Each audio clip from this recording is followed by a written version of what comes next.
Back in 1979, the founders of Emu Systems, Scott Wedge and Dave Rossum, saw the brand new Fairlight CMI at a convention and were immediately blown away by its digital sampling capabilities.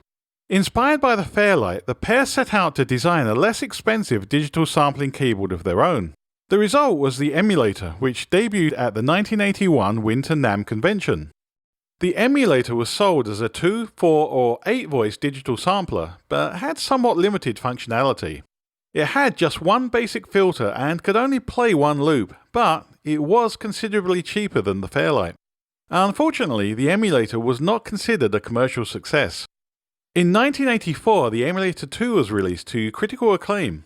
An upgraded version of the Emulator II had a higher sample rate, resonant analog filters, improved sample timing, and various options including a 20MB hard drive or second floppy disk drive.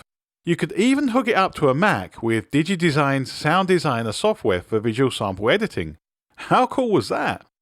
Compared to the Fairlight's $32,000 price tag, the Emulator II was a bargain, starting at a little under $8,000.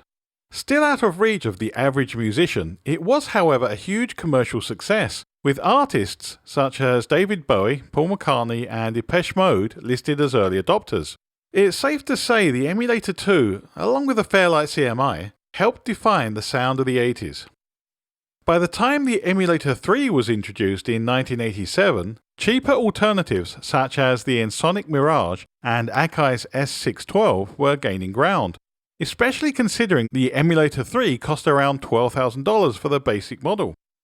Despite its greatly improved sound quality and updated specs, the Emulator III never reached the commercial success of its predecessor, and was discontinued around 1993 when Creative Labs bought out Emu Systems. Although it's not identical to the Emulator II, Arturia's Emulator II-V bears a striking visual resemblance, and of course is true to the sound of the original in every detail. In fact, the Emulator II-V improves upon the original in ways that make it far more appealing to the modern musician. I'll cover all these new features and more in the upcoming tutorials, so let's dive in and explore the Emulator II-V.